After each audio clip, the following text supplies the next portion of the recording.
Your attitude unit gold class. Yeah. Can you say I'm going to be a natural 1 mil. Okay. Can you say 1 mil? Whatever you want to call it. We're all like it? Customized. Why we're going to attitude unit or gold class? Yes, gold class. If you're not having our product, you are uncivilized. In fact, you are nowhere. Nobody knows you. Nobody sees you. You're not civilized. You don't want to be seen. You need to wait. You need to wait. I want to be wait.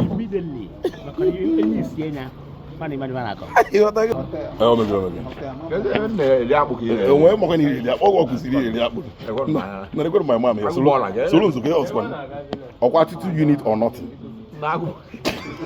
Okay. Onye nwe uncivilized. Uncivilized.